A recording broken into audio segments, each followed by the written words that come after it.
Good morning dear students, welcome back. आज की class में आप लोगों को ऐसा कुछ महसूस हुआ होगा कि ये सारी चीजें तो हम लोग पहले पढ़ चुके हैं।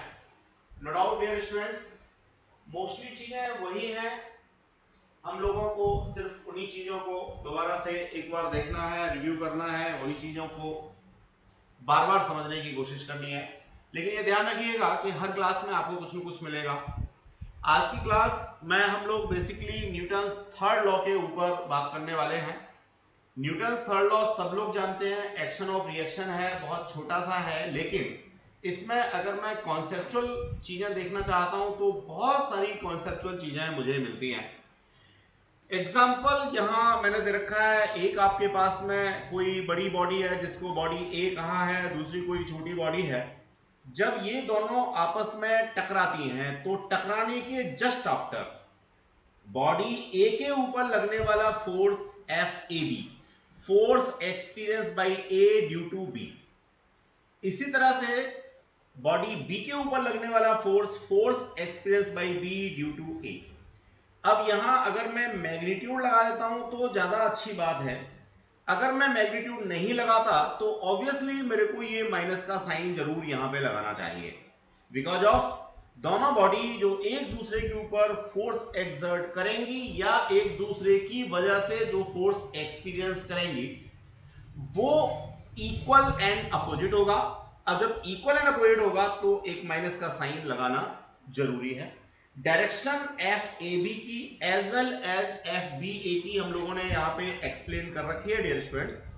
तो इसी को मैं एक्शन रिएक्शन कहता हूं। जो भी मेरी इसमें से फर्स्ट बॉडी है उसके फोर्स को मैं एक्शन कहूंगा, जो सेकंड बॉडी है उसको मैं रिएक्शन कहूंगा। आप लोगों को याद होगा लास्ट क्लास में हम लोगों ने ये बात बताई थी कि दो दोस्त खड़े हुए हैं, उनमें से जो पहले बोलेगा उसी को हम लोग एक्शन कहेंगे और जो बाद में बोलेगा उसको हम लोग रिएक्शन कहेंगे। अब ये एक्शन रिएक्शन को कुछ और एलैबोरेट करना चाहें तो कुछ पॉइंट्स की फॉर्म में हमने यहाँ पे एलैबोरेट करने की कोशिश की है डियर स्टूडेंट्स। देखिए जरा ध्यान से, जब भी हमारा एक्शन रिएक्शन का कॉन्सेप्ट होता है तो दो डिफरेंट बॉडीज पर लगता है, अलग अलग बॉडीज पे लगता है। यहां बॉडी ए थी, बॉडी बी थी, तो एक्शन अगर बॉडी ए कर रही थी तो रिएक्शन बॉडी बी कर रही थी, तो इसका मतलब दो अलग अलग बॉडीज पर लगेगा। अब इसका उल्टा, अगर एक ही बॉडी पर दो इक्वल एंड अपोजिट फोर्स काम करना शुरू कर दें तो ऐसी स्थिति में एक ही बॉडी के ऊपर, ध्यान रहे, एक ही बॉडी के ऊपर दो इक्वल एंड अपोजिट फोर्स अगर काम करें तो उन्हें हम एक्शन रिएक्शन कभी भी नहीं कहेंगे। एग्जाम्पल के लिए, अगर कोई सर्कुलर मोशन है उसमें किसी बॉडी को आप मूव कराते हैं तो सेंटीपीटल फोर्स टुवर्ड्स सेंटर लगता है और सेंटीफिगल फोर्स अवे फ्रॉम सेंटर लगता है। नो डाउट एक ही बॉडी के ऊपर इक्वल एंड अपोजिट फोर्स हैं तो इनको हम एक्शन रिएक्शन कभी भी नहीं कहेंगे। इनको नाम देते हैं pseudo force, P S U D O, P यहां पे साइलेंट है, सूडो फोर्स। तो अगर एक ही बॉडी के ऊपर इक्वल एंड अपोजिट फोर्स लग रहा है तो they will be termed as pseudo force. Otherwise अगर अलग अलग बॉडीज के ऊपर इक्वल एंड फोर्स हैं तो they are action reaction. Example जरा देखिए, मान लीजिए मैं मार्कर से इस बोर्ड को हिट करता हूं या प्रेस करता हूं, तो मार्कर से मैं एक्शन लगा रहा हूं। एक्शन कौन लगा रहा है? मार्कर लगा रहा है, लेकिन रिएक्शन कौन लगा रहा है? बोर्ड लगा रहा है। तो यहां मार्कर एंड बोर्ड दोनों चीजें अलग अलग बॉडी हैं जो एक्शन रिएक्शन का कॉन्सेप्ट देती हैं। नेक्स्ट थिंग देखिए, एक्शन रिएक्शन कभी भी एक दूसरे को कैंसिल नहीं कर सकते। क्यों नहीं कैंसिल कर सकते? क्योंकि दोनों अलग अलग बॉडी पे लग रहे हैं। जबकि यहां जो सूडो फोर्स था ये एक दूसरे को कैंसिल करते हैं और इनका रिजल्टेंट जीरो होता है। तो सूडो फोर्स के केस में कैंसिलेशन पॉसिबल है और एक्शन रिएक्शन के केस में कभी भी कैंसिलेशन पॉसिबल नहीं है। तो ये सेकंड पॉइंट आई थिंक आप लोगों को अच्छे से समझ में आ गया होगा। बच्चों ये फिजिक्स की बारीकियां हैं, इन्हीं के बेसिस पे कॉन्सेप्चुअल क्वेश्चंस होते हैं। कॉम्पिटिटिव एग्जाम में कई बार आपको जो क्वेश्चन बहुत आसान लगता है वो आसान होता नहीं है, उसके पीछे की चीजों को हम लोगों को माइंड में देखना चाहिए। चलिए फिर हम वही अपना पुराना वाला एग्जांपल लेते हैं। हमारे बाबा ने घोड़ा खरीदा था लंबी टांग वाला, छोटे बच्चे को कुदाया था, याद आ गया होगा। एक्शन रिएक्शन का ही कॉन्सेप्ट है। अगेन पैर से अप्लाइड फोर्स यानी एक्शन होता है किसके ऊपर, अर्थ के ऊपर, और अर्थ रिएक्शन देती है किसके ऊपर, पैर के ऊपर। वेक्टर्स की फॉर्म में इस चीज को हमने यहां पे दे रखा है। ये रिएक्शन है, रिएक्शन बाय द ग्राउंड, जिसकी डायरेक्शन ये है। फर्दर हमने इस रिएक्शन को क्या कर रखा है, horizontal as well as vertical components में रिजॉल्व कर रखा है। डियर स्टूडेंट्स, यहां ये रिजोल्यूशन मैं दोबारा से नहीं समझा रहा हूं, लेकिन it is very important aspect, इसके बिना फिजिक्स चलना पॉसिबल नहीं है। नेक्स्ट एग्जांपल मैं स्प्रिंकलर का लूंगा। कई बार आप लोगों ने कहां पार्क में देखा होगा, इसके लिए इरिगेशन के लिए, सिंचाई के लिए हम लोग इस तरह की एक मशीन यूज करते हैं। ये मशीन अपने आप से घूमती रहती है। कैसे घूमती रहती है वो समझिए। ये यहाँ पे फ्री टू रोटेट, ये नॉर्मली 4 जेट नल वाला कॉन्सेप्ट हम लेते हैं। यहां से जब पानी तेजी से निकलेगा तो इसका रिएक्शन इस पे अपोजिट डायरेक्शन में होगा। पानी यहां से तेजी से निकलेगा तो रिएक्शन अपोजिट डायरेक्शन में होगा।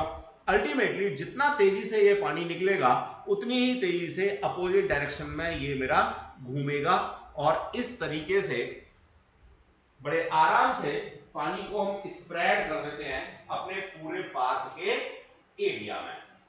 ये स्टूडेंट्स आगे बढ़ते हैं। ये हॉर्स कार्ट वाला कॉन्सेप्ट था, ये भी अपने आप में बड़ा इंपॉर्टेंट एस्पेक्ट था। जरा देखेंगे हम लोग इसको।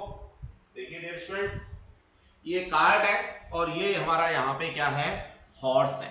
ये हॉर्स अपने पैर से जमीन को पीछे धक्का देता है, जमीन इसको रिएक्शन देगी तो ये वाला कंपोनेंट हमने ले लिया।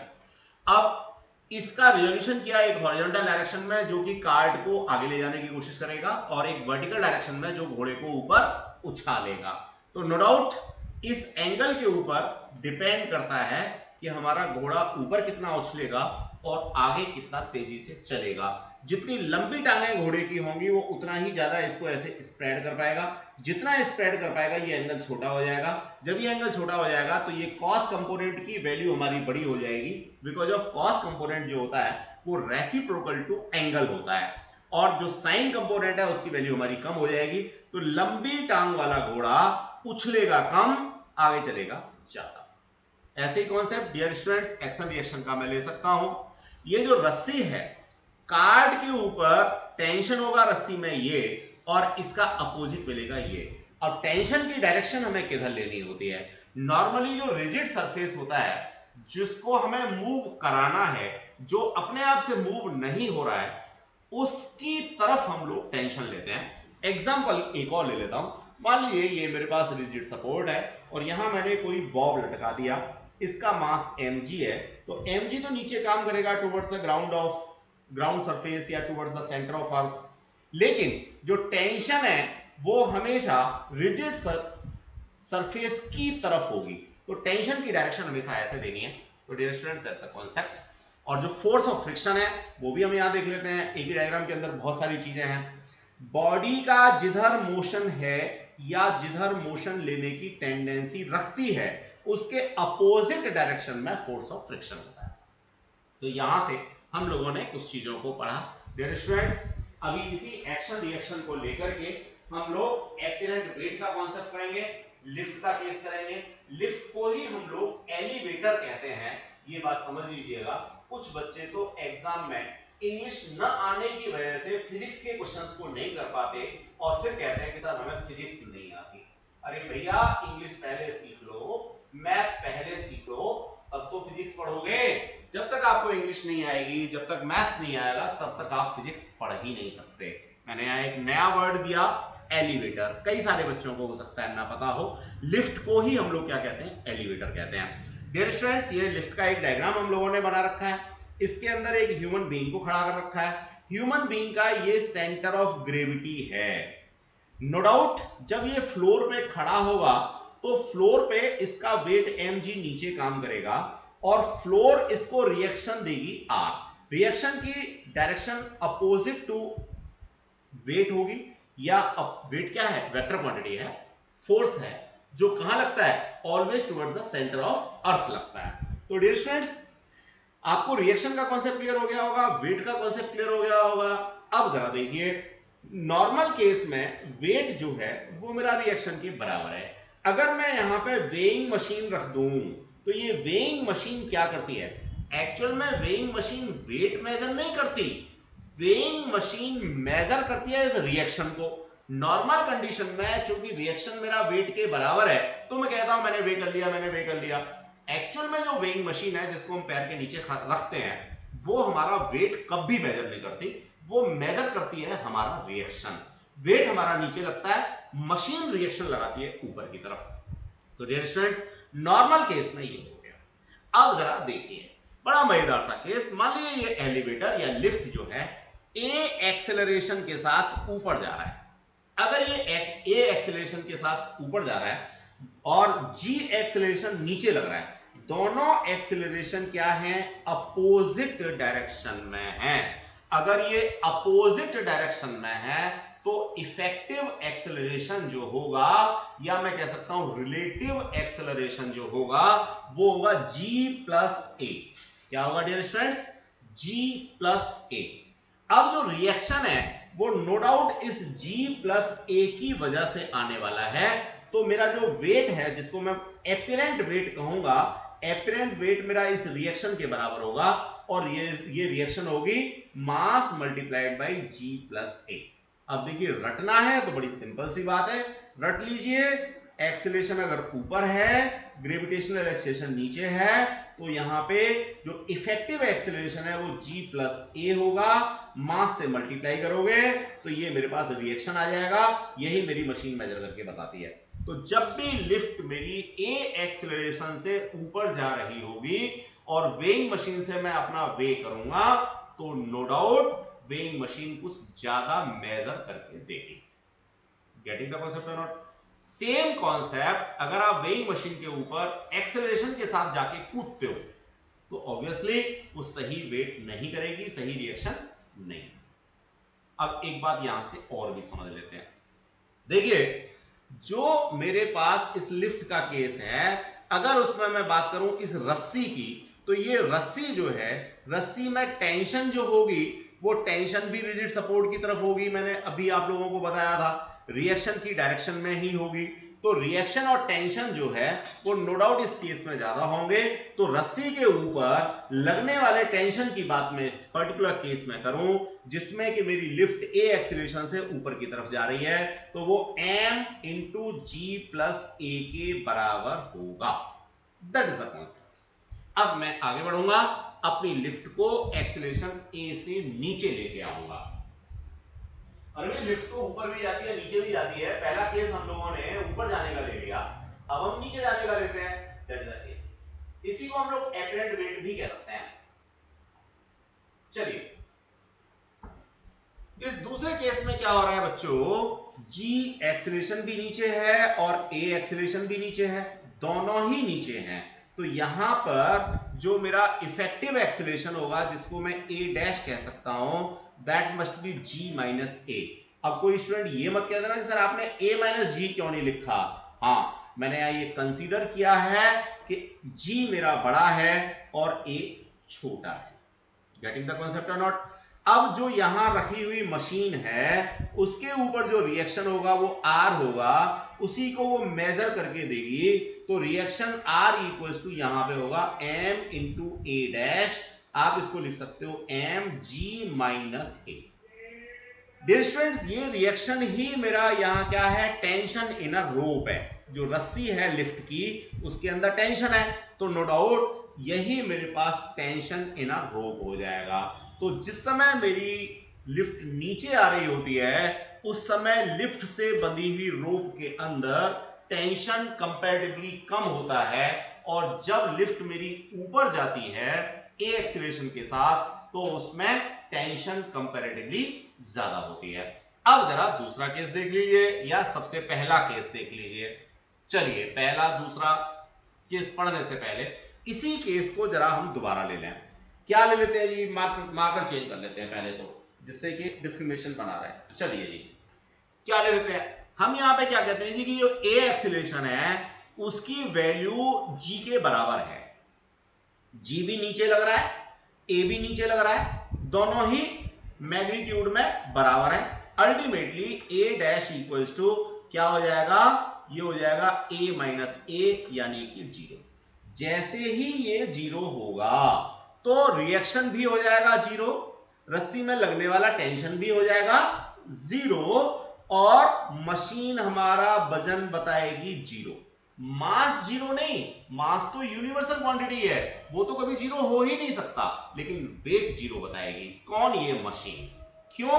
क्योंकि जो इफेक्टिव एक्सेलरेशन है वो a माइनस ए के बराबर हो गया। इसी केस को जिसमें बॉडी नीचे गिरती है a एक्सेलरेशन g के बराबर से हम लोग कहते हैं फ्री फॉल। कोई भी बॉडी ऊपर से नीचे गिरा दो तो उसका acceleration no doubt gravitational acceleration के बराबर होगा, अल्टीमेटली उसे क्या कहेंगे? Free fall. तो फ्री फॉल के केस में क्या होगा? वेट ऑफ बॉडी 0 होगा। किसकी वजह से? जब हम ये रिएक्शन मेजर कर रहे हैं या वेइंग मशीन की वजह से कर रहे हैं। मास हमारा कभी भी 0 नहीं होगा।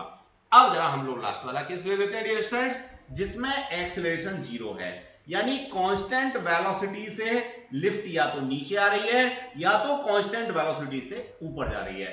वेलोसिटी कांस्टेंट है, इसका मतलब delta v equals to 0। Velocity constant का मतलब चेंज इन वेलोसिटी 0, और चेंज इन वेलोसिटी 0 है, इसका मतलब एक्सीलरेशन भी 0 है। ऐसी स्थिति में इफेक्टिव एक्सीलरेशन जो होगा वो होगा g माइनस 0 यानी कि g। तो जब हमारी लिफ्ट या तो खड़ी है या तो कांस्टेंट वेलोसिटी से चल रही है, उस समय हमारा इफेक्टिव वेट और एपियरेंट वेट कैसा होगा डियर स्टूडेंट्स? सेम होगा। उस समय कोई भी अंतर नहीं आएगा। तो ये a डैश मेरा g के बराबर हो गया। रिएक्शन की बात करूंगा तो m into a dash that is g into m या m इंटू g। तो जब हमारी लिफ्ट या तो खड़ी है या तो कांस्टेंट वेलोसिटी से मूव कर रही है या तो 0 एक्सेलरेशन से मूव कर रही है, तो हमारा एपिरेंट वेट और इफेक्टिव वेट सेम होगा। और किसके बराबर होगा? m इंटू g के बराबर होगा। That is the concept regarding to lift cases dear students. इन्हीं को तीनों को हमने लिख रखा है, यहां हाईलाइट भी कर रखा है। जब आप इसको रिवाइज करेंगे, अपवर्ड के केस में mg प्लस a, जो वैल्यू हमारी r की है वही वैल्यू हमारी टेंशन की भी होगी, अगर रस्सी में कोई टेंशन आपसे निकलवा ले तो। नेक्स्ट है हमारा डाउनवर्ड, तो mg माइनस a। तीसरा है हमारा फ्री फॉल, तो फ्री फॉल में g माइनस g 0। और जब हमारी लिफ्ट कैसी है? रेस्ट में है या कांस्टेंट वेलोसिटी से मूव कर रही है, तो हमारा r mg के बराबर होगा। चलिए बच्चों, हमने दो छोटे छोटे से कॉन्सेप्ट पढ़े, इसके बेसिस पे एक जरा न्यूमेरिकल करने की कोशिश करते हैं, तो हमें ये पता लग जाएगा कि हमने कितना पढ़ लिया और कितना हमें समझ में आ गया। मजेदार सा कॉन्सेप्ट। देखिए जरा, पढ़िए क्वेश्चन क्या है।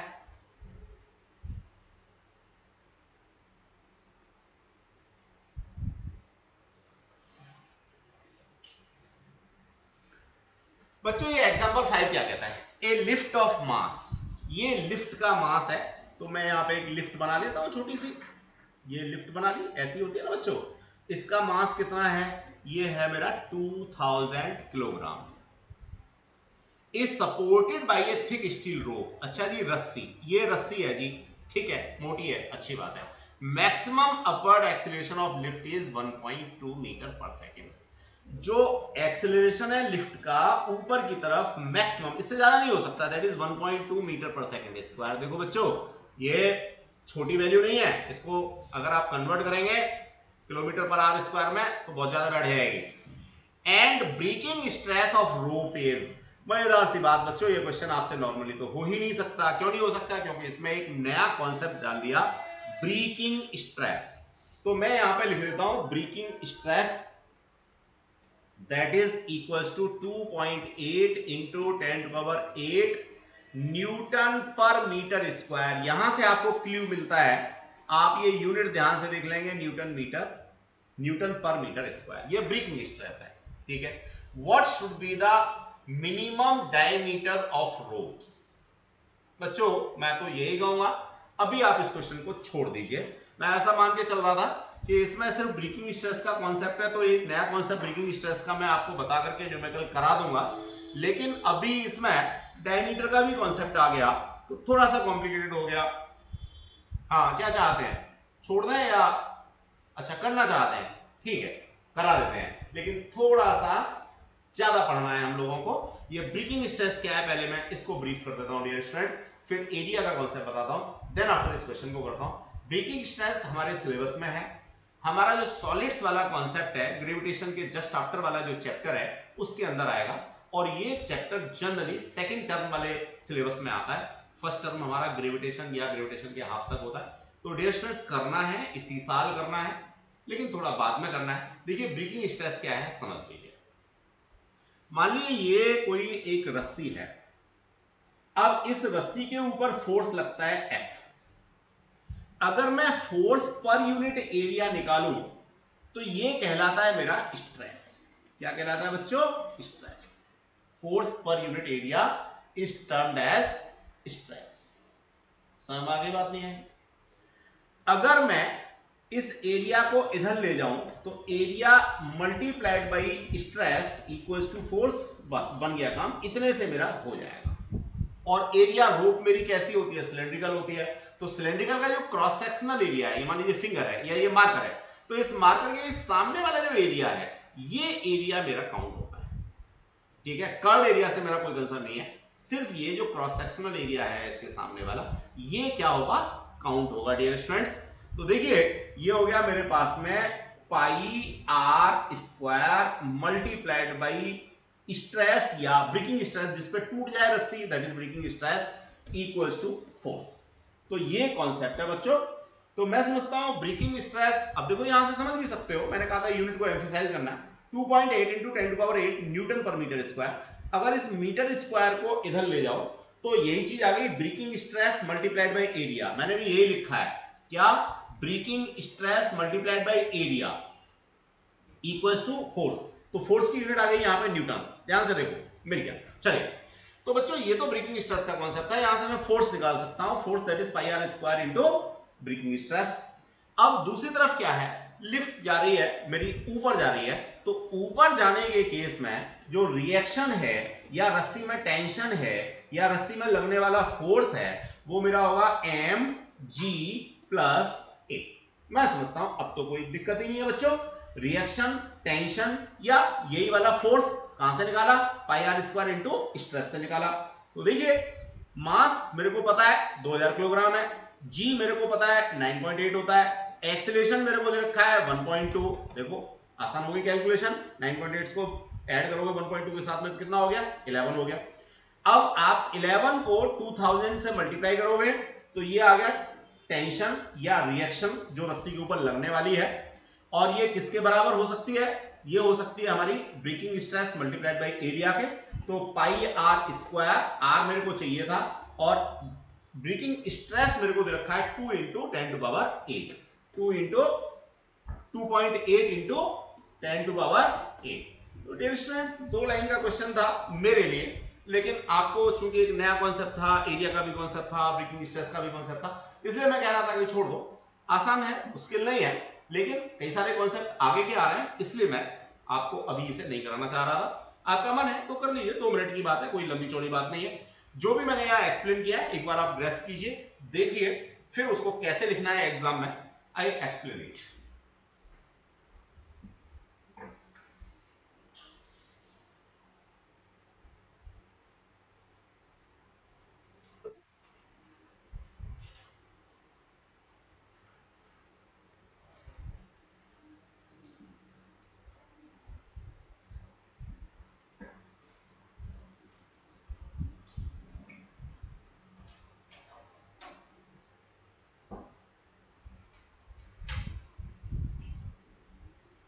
आई होप सो बच्चों आप लोगों ने देख लिया होगा क्वेश्चन को, समझ लिया होगा क्या मेथोडोलॉजी है।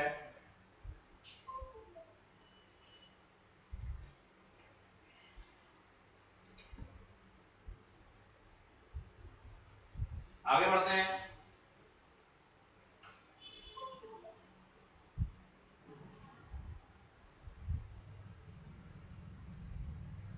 देखिए जरा इसको हम लोग ध्यान से देखें, मास क्लियरली दे रखा है,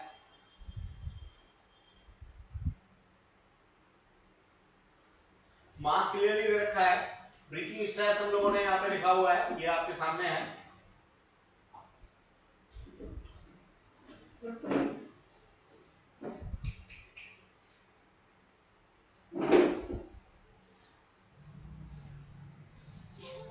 बाद में हम लोगों ने इफेक्टिव टेंशन की बात की, तो mg+k हम लोगों को मिल गया, जो अभी एक्सप्लेन किया था। ब्रेकिंग स्ट्रेस को डिफाइन कर रखा है यहाँ पे फोर्स अपॉन एरिया, तो आप देखेंगे पाई d स्क्वायर ओवर 4 या पाई r स्क्वायर, आप इसको डायरेक्ट लिख सकते हैं, इट्स योर चॉइस। उसने डायमीटर पूछा है तो नो डाउट हमें डायमीटर के टर्म्स में लिखना होगा।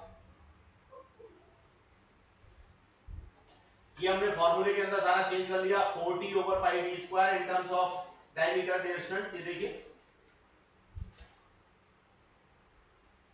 वैल्यूज प्लेस की हमने, वैल्यूज प्लेस की तो हम लोगों को ये कौन सा मिल गया, d स्क्वायर इक्वल्स टू 10⁻⁻4 का, या d इक्वल्स टू 1 सेंटीमीटर का। आई होप सो ये सारी बातें आप लोगों को क्लियर हो गई होंगी। तो प्रॉब्लम हमें बेसिकली किसी भी न्यूमेरिकल के अंदर तब आती है जब उसमें एक से ज्यादा कॉन्सेप्ट लगे हों।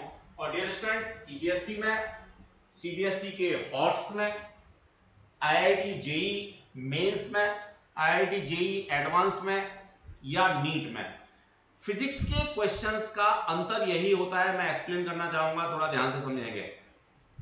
जो सीबीएसई में नॉर्मल न्यूमेरिकल होता है वो एक ही कॉन्सेप्ट पर बेस होता है, कंपैरेटिवली आसान होता है, कर जाते हैं बच्चे। जो हमारे हॉट्स आते हैं, हॉट्स में या तो 2 कॉन्सेप्ट एट ए टाइम लग रहे होंगे या तो 3 कॉन्सेप्ट एट ए टाइम लग रहे होंगे। एक कॉन्सेप्ट किसी एक पर्टिकुलर चैप्टर का होगा, दूसरा कॉन्सेप्ट किसी दूसरे चैप्टर का होगा, तीसरा कॉन्सेप्ट किसी तीसरे कॉन्सेप्ट का होगा। ये हॉट्स बन गया। क्वेश्चन वही, थोड़ा सा चेंज किया, उस क्वेश्चन के अंदर 2 या 2 से ज्यादा 3 कॉन्सेप्ट हमने इंक्लूड किए, एक कॉन्सेप्ट उसमें मैथमेटिकल कैलकुलेशन का डाल दिया, ट्रिग्नोमेट्री का डाल दिया, डिफरेंशिएशन का डाल दिया या इंटीग्रेशन का डाल दिया। ये क्वेश्चन बन गया हमारा आईआईटी मेंस का। आईआईटी मेंस के बाद में आईआईटी एडवांस के क्वेश्चन की बात हम लोग करें, फिजिक्स के 2 या 3 कॉन्सेप्ट जो डिफरेंट चैप्टर से हैं, उसमें भी कई बार एक कॉन्सेप्ट 11th का, एक कॉन्सेप्ट 12th का, फिर मैथमेटिक्स के 2 कॉन्सेप्ट के बेसिस पे उसकी कैलकुलेशन हमने दे दी। कुल मिलाकर के क्वेश्चन के अंदर 5 कॉन्सेप्ट हो गए। इट मे बी 2 और 3 फ्रॉम फिजिक्स, 2 और 3 फ्रॉम मैथमेटिक्स। तो ये हमारा क्वेश्चन बन गया जिसको हम कॉम्प्लिकेटेड क्वेश्चन कहते हैं आईआईटी एडवांस का। तो डियर स्टूडेंट्स, अगर मैथमेटिक्स नहीं आता तो फिजिक्स कभी नहीं हो सकती आपसे, ये बात ध्यान रखिएगा, स्पेशली आईआईटी की।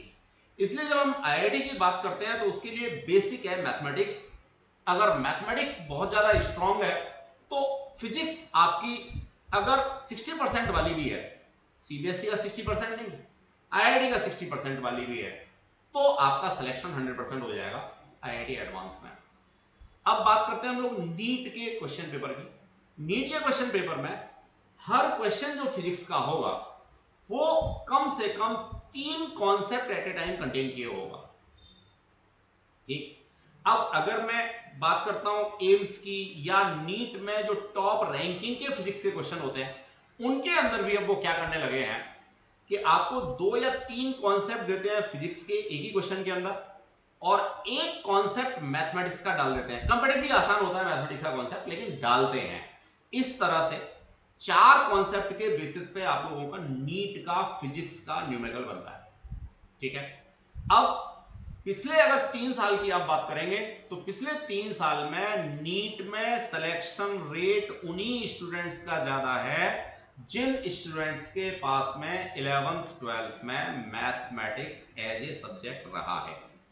ज्यादातर होता है क्या है, जो मेडिकल वाले बच्चे हैं वो मैथमेटिक्स को साइड कर देते हैं, या बायो लेते ही वो बच्चे हैं जिनको मैथमेटिक्स पसंद नहीं है। डियर स्टूडेंट्स, एक बात ध्यान रखना, अगर आपको नीट का सिलेक्शन चाहिए तो बिना मैथमेटिक्स के नीट का सिलेक्शन अच्छी रैंकिंग के साथ पॉसिबल नहीं है। Mathematics as well as English, both are the languages. First day से हम लोग ये बात डिस्कस कर रहे हैं, जब तक ये 2 लैंग्वेज पे कमांड नहीं होगा फिजिक्स तो आ ही नहीं सकती। तो बच्चों, फिजिक्स को बाकी सब्जेक्ट के साथ कंपेयर अगेन ना करें, जब आपकी एफिशिएंसी मैथमेटिक्स पे और इंग्लिश पे हो जाती है तब तो फिजिक्स की शुरुआत होती है, ये बात ध्यान रखना। चलिए अब इन सारी नसीहतों के साथ मैं अगला टॉपिक अपना शुरू करता हूं। अगेन रिपीटेड सा आपको लगेगा, एक सेकंड और लगाते हैं हम लोग। इससे जो पहले वाला क्वेश्चन था वो क्वेश्चन मुश्किल हमें क्यों लगा? हमें वो मुश्किल इसलिए लगा कि उसमें कॉन्सेप्ट हमारे फिजिक्स के दो लग रहे थे। एक कॉन्सेप्ट तो वो था जो अभी हम पढ़ रहे हैं, क्या एपिरेंट वेट वाला, लिफ्ट वाला, वो तो अभी हमारी समझ में आ गया कि भैया चलो ऊपर जा रही है तो टेंशन हमारा G+A होगा, वहां तक तो समझ में आ गया, कोई बात नहीं। लेकिन एक जो दूसरा कॉन्सेप्ट था वो लगा दिया उसने ब्रेकिंग स्ट्रेस वाला। अब ब्रेकिंग स्ट्रेस वाला अभी तक हमने पढ़ा नहीं है, वो पढ़ाएंगे हम लोग सॉलिड्स के अंदर। तो बच्चों इसलिए वो थोड़ा सा क्वेश्चन अजीब सा लग रहा था। अजीब नहीं है, जैसे ही हमारा 11th का सिलेबस कंप्लीट होगा, फाइनल एग्जाम की बात होगी तो ऐसे क्वेश्चन जनरली आते हैं, कोई मुश्किल क्वेश्चन नहीं है, ऐसे ही क्वेश्चन आप लोगों के हॉट्स में आते हैं। अब मैं बात करना चाहूंगा अपने नेक्स्ट कॉन्सेप्ट की। नेक्स्ट कॉन्सेप्ट है मेरा कंजर्वेशन ऑफ लीनियर मोमेंटम। देखो बच्चों, जब सेकंड लॉ ऑफ मोशन की बात हम लोग कर रहे थे, रियलिस्टिक लॉ, हमने इसको डिस्कस किया था, तभी इस बात को किया था, इसलिए मैं कह रहा हूं रिपीटेड टॉपिक आपको ये लग सकता है। क्या था जरा देखें। अगर किसी बॉडी के ऊपर एक्सटर्नल फोर्स 0 है, ये नो वर्ड को ध्यान से देखो, if no external force act on a system, system में एक बॉडी हो सकती है, दो बॉडी हो सकती है, सेट ऑफ पार्टिकल्स हो सकता है, 1000 बॉडी हो सकती है, डजंट मैटर, सिस्टम तो सिस्टम है, सिंगल बॉडी का भी हो सकता है और बहुत सारी बॉडीज का भी हो सकता है, बहुत सारे पार्टिकल्स का भी होता है। तो अगर किसी सिस्टम के ऊपर कोई फोर्स काम नहीं कर रहा तो उसका टोटल लीनियर मोमेंटम क्या रहेगा? कंजर्व रहेगा। यह है कंजर्वेशन ऑफ लीनियर मोमेंटम। अब जरा देखिए, मैंने एक ऐसी बॉडी ले ली जिसके अंदर n पार्टिकल्स है। एग्जांपल के लिए लेता हूं, ये मेरे पास कोई एक बॉडी है या सिस्टम है, इन सबको मैंने एक जगह पे बंद कर दिया, ठीक है, तो अब ये सिस्टम कहलाएगा। सिस्टम में n पार्टिकल्स हैं तो हर पार्टिकल का अपना अपना मोमेंटम होगा। हर पार्टिकल का मोमेंटम होगा, पहले पार्टिकल का मोमेंटम m1v1, दूसरे पार्टिकल का m2v2, तीसरे पार्टिकल का m3v3, और जो हमारा लास्ट वाला पार्टिकल है उसका momentum mnvn। That is the total momentum. अब मैं फोर्स को डिफाइन करता हूं इस बॉडी के लिए, तो F इक्वल्स टू dp/dt। मैंने यहां पहले कहा कंजर्वेशन ऑफ मोमेंटम में कि no net external force, external force को मैंने जीरो कर दिया, तो dp/dt इक्वल्स टू 0। देखो बच्चों, ये क्या है? आपका डिफरेंशियल फॉर्म है। अगर किसी क्वांटिटी का डिफरेंशिएशन 0 है तो इसका मतलब या तो वो क्वांटिटी 0 है या तो वो क्वांटिटी कांस्टेंट है। बिकॉज ऑफ जब हम लोगों ने डिफरेंशिएशन की बात की थी तो ये बात बताई थी कि किसी भी कांस्टेंट क्वांटिटी का डिफरेंशिएशन 0 होता है। इसका मतलब मोमेंटम मेरा यहां पे कांस्टेंट है, मोमेंटम कांस्टेंट है तो इसका मतलब चेंज इन मोमेंटम 0 है, तो मेरा इसका डिफरेंशिएशन 0 है। और इसका डिफरेंशिएशन 0 किसके बराबर होता है? फोर्स के बराबर होता है, जो मैंने बाय डेफिनेशन ले रखा है, no external force. No external force का मतलब फोर्स इज 0। तो ये कॉन्सेप्ट है डियर स्टूडेंट्स। अब जरा देखिए, मैं इसको यहां पे आगे थोड़ा सा और एलोबरेट करना चाहूंगा जिससे कि काफी सारी चीजें हमें मिल जाए। फिर टू पार्टिकल सिस्टम लेकर के एक दो एग्जांपल भी हम लोग करेंगे। ये जरा देखिए, as the derivative of constant is 0 so p is constant। यही बात मैंने अभी आपको समझाई थी, किसी भी कांस्टेंट क्वांटिटी का मोमेंटम क्या होता है? 0 होता है। इस चीज को मैं इन टर्म्स ऑफ मोमेंटम लिख लेता हूं, इसको p1 लिखता हूं, इसको p2 लिखता हूं, इसको p3 लिखता हूं। तो ये मेरे पास ये एक्सप्रेशन आ गया, p1 + p2 + p3 = pn = constant. अब मान लीजिए मैंने टू पार्टिकल सिस्टम ले लिया। देखिए ऊपर तो n पार्टिकल सिस्टम मैंने लिया था, अगर मैं टू पार्टिकल सिस्टम ले लेता हूं तो चेंज इन मोमेंटम को मैं यहां पे लिख सकता हूं m2v2 - m2u2। कोई सेट बॉडी है और उसका चेंज इन मोमेंटम मेरे को निकालना है, तो मास तो कांस्टेंट रहेगा, m2 दोनों जगह पे है, लेकिन ये फाइनल वेलोसिटी और ये इनिशियल वेलोसिटी। अब इस चीज को हम लोग थोड़ा सा और तरीके से देखते हैं डियर स्टूडेंट्स, फोर्स के टर्म्स में देखते हैं, इंपल्स के टर्म्स में देखते हैं। ये अगेन जो पिछली क्लास थी बिल्कुल वैसा ही कॉन्सेप्ट है, कुछ भी नया नहीं है, उन्हीं चीज को एक तरीके से रिकॉल कर रहे हैं। इंपॉर्टेंट चीजें थी। देखिए, जब मेरा चेंज इन मोमेंटम की बात मैं करता हूं तो चेंज इन मोमेंटम को डेल्टा पी कहता हूं। सेकंड बॉडी है तो मैं इस सेकंड बॉडी को P2 लिख सकता हूं, ठीक है। यही मेरा क्या है, इंपल्स है, और इसी को मैं कहता हूं फोर्स इनटू dt, आपको याद होगा। अब अगर सेकंड बॉडी है तो मैं इसको भी 2 लिख देता हूं। अब डियर स्टूडेंट्स, इस चीज को मैंने यहां पे लिख रखा है, कैसे लिख रखा है, F A B into delta T, यानी force experience by a body. अब यहां पे 2 बॉडी ले लो, 1 बॉडी ले लो, सेकंड बॉडी ले लो, ए बॉडी ले लो, बी ले लो, नाम है। डायग्राम बना देते हैं, ये ए बॉडी, ये बी बॉडी, दोनों आपस में जाके टकराई, टकराने के बाद वापस लौटी, जब वापस लौटी तो ये हो गया force experience by A due to B, इसके ऊपर हो गया force experience by due to B due to A, इसकी डायरेक्शन ये और इसकी डायरेक्शन ये।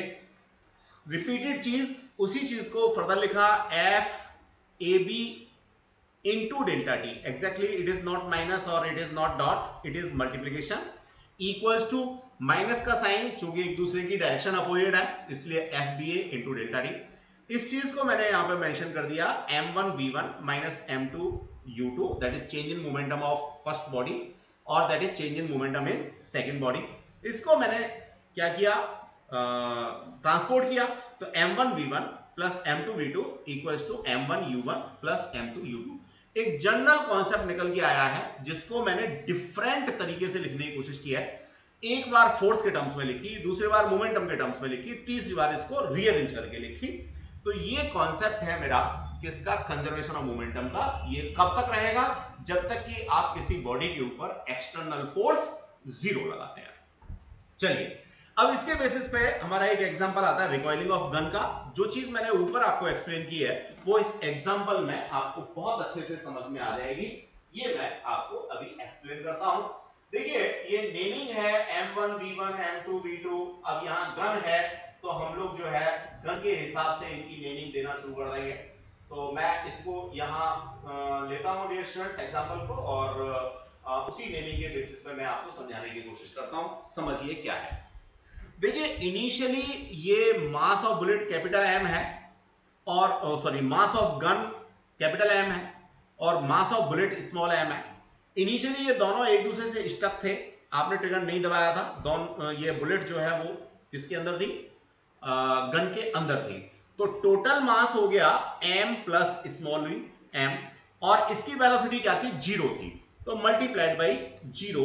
ये मोमेंटम है, इसको कह सकता हूं मैं P1। इस P1 को मैं कह सकता हूं momentum of gun before firing. जब तक मैंने इसका घोड़ा नहीं दबाया, जब तक गोली आगे नहीं निकली, तब तक मोमेंटम मैंने निकाला। Total mass m plus small m हो गया और वेलोसिटी 0, गन तो मेरी रेस्ट में थी। अब जैसे ही मैंने यहां से ट्रिगर दबाया तो सपोज जो बुलेट है उसकी वेलोसिटी v, मुझे नहीं पता इसकी डायरेक्शन क्या है, जो गन है उसकी वेलोसिटी कैपिटल v, और जो बुलेट है उसकी वेलोसिटी स्मॉल v या u ले लेते हैं सिंपलिसिटी के लिए।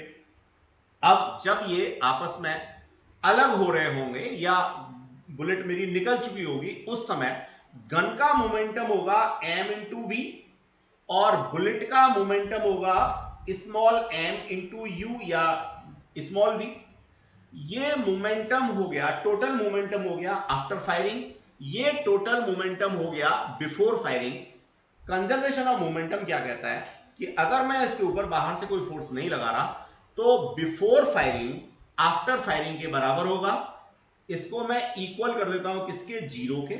जैसे ही मैं 0 के इक्वल करता हूं तो मेरे को यहां से मिल जाता है m capital V equals to minus small m u। ये माइनस का साइन इस बात को इंडिकेट करता है कि जिधर मेरी u है उसके अपोजिट में v होगा। u अगर बुलेट मेरा आगे की तरफ जा रहा है तो गन मेरा पीछे आएगा। जब गन पीछे आएगा तो इसी को मैं कहता हूं रिकॉइलिंग ऑफ गन। तो बच्चों, before firing momentum, after firing momentum, conservation of momentum के बेसिस पे दोनों मोमेंटम आपस में बराबर मैथमेटिकल कैलकुलेशन की ये कॉन्सेप्ट आ गया। डियर स्टूडेंट्स, बिल्कुल इसी कंजर्वेशन ऑफ मोमेंटम के बेसिस पे हमारा रॉकेट फायरिंग का केस होता है। रॉकेट या जो जेट प्लेन होते हैं, दोनों चीजों के लिए सेम कॉन्सेप्ट है, दैट इज जेट प्लेन, यहां पे हमने मेंशन किया है jet plane as well as rocket. इनके लिए कंजर्वेशन ऑफ मोमेंटम ही हम लोगों को यूज करना होता है। कैसे करते हैं जरा समझिए। देखिए इस केस को मैथमेटिकल एस्पेक्ट हम लोगों के सिलेबस में नहीं है। ये मेरा t इक्वल्स टू 0 पे क्या है, रॉकेट है जिसका मास m0 है, जिसे मैं रेस्ट मास ऑफ रॉकेट भी कहता हूं। वेलोसिटी भी इसकी 0 है या पर्टिकुलर कोई वेलोसिटी v0 है इनिशियली। इसका मोमेंटम हो गया m0 v0। थोड़ी देर बाद इसमें से कुछ मास, ये जो खाली जगह पड़ी है, ये बाहर निकल गया। ये जो बाहर निकला था, इस मास को हम लोगों ने dm कह दिया है नेक्स्ट स्टेज पे। तो नो डाउट क्या होगा, अब वेलोसिटी इसकी ऊपर की तरफ बढ़ जाएगी। क्यों बढ़ जाएगी, मैथमेटिकली निकालेंगे। और जो मास हमारा यहां से निकल के गया वो नीचे की तरफ निकल के आ रहा है, अपोजिट डायरेक्शन में निकल के आ रहा है। Vs हमने कहा है वेलोसिटी ऑफ गैसेस। तो अगर मैं सेकेंड स्टेज के मोमेंटम को थर्ड स्टेज के मोमेंटम से कंपेयर करूं, चूंकि एक्सटर्नल कोई फोर्स में नहीं लगा रहा, तो मोमेंटम बराबर होने चाहिए। इस स्टेज में जो मोमेंटम होगा उसको मैं लिखूंगा m इंटू वी, और इस स्टेज में जो मोमेंटम होगा इसको लिखूंगा मैं m minus D M multiplied by v plus dv, plus नीचे की तरफ जो मास निकल गया वो निकल गया dm, और नीचे की तरफ जो वेलोसिटी है गैसेस की वो है vg। तो that is the momentum of rocket in third stage, that is the momentum of rocket in second stage. According to conservation of momentum, second stage momentum must be equals to third stage momentum। ये equation मेरे पास आ गई। मैं यहां से निश्चित रूप से जो भी अननोन पैरामीटर्स हैं उनको निकाल सकता हूं। इसको आगे सॉल्व किया तो ये आ जाता है मेरे पास case m dv over dt equals to minus u dm over dt। यहां माइनस का साइन इसी बात को डिनोट कर रहा है कि जिधर मेरी रॉकेट की वेलोसिटी होगी उसके अपोजिट डायरेक्शन में गैसेस की वेलोसिटी होगी। तो डियर स्टूडेंट्स, थ्रस्ट की बात करें, गैसेस की वेलोसिटीज की बात करें, तो हमें यहां से मिल जाएगा। अब जरा देखिए, ये dv ओवर dt क्या है, एक्सेलरेशन है। तो मास इंटू एक्सेलरेशन क्या हो गया, फोर्स हो गया। इसी फोर्स को हम लोगों ने क्या कहा है यहाँ पे, थ्रस्ट कहा है। तो that is equals to minus u dm over dt। I hope so ये बात हमें समझ में आ गई होगी। तो ये कंजर्वेशन ऑफ मोमेंटम के बेसिस पे हम लोग रॉकेट प्रोपल्शन को समझ सकते हैं। The same concept for jet place के लिए भी यही है। इसी तरह से एक्सप्लोजन ऑफ बॉम्ब है, इस केस को भी जरा मैं यहाँ एलोरेट करना चाहूंगा। बड़ा मजा आएगा आप लोगों को। क्यों मजा आएगा, क्योंकि जब दीपावली होती है तो आप लोग इस तरह की हरकतें करते हैं। मान लीजिए ये आपके पास कोई पटाखा है, पटाखा समझते हैं, दीपावली वाला पटाखा। इनिशियली आपके हाथ में इसकी वेलोसिटी 0 है, इसका मास जो है कैपिटल M है, तो m मल्टीप्लाइड बाई 0, ये इसका इनिशियल मोमेंटम हो गया 0। अब आपने क्या किया, इसमें आग लगाई, आग लगा के इसको फेंक दिया, तो ये सपोज दो अलग अलग पार्ट में टूट जाता है। फटेगा ही, दो में नहीं, बहुत सारे पार्ट में टूटेगा। सिंपलिसिटी के लिए मैंने दो पार्ट में तोड़ा है। इसका मास मान लीजिए स्मॉल m है, तो दूसरे वाले का mass capital M minus small m हो गया। इसकी वेलोसिटी सपोज v1 है, इसकी वेलोसिटी सपोज v2 है। तो देखिए, जो हमारा रिकॉइलिंग ऑफ गन वाला केस था, बुलेट और गन वाला केस था, वही केस हम लोग यहां पे यूज करेंगे। आफ्टर एक्सप्लोजन ये दोनों फ्रेगमेंट्स का मोमेंटम का सम बराबर होगा बिफोर एक्सप्लोजन।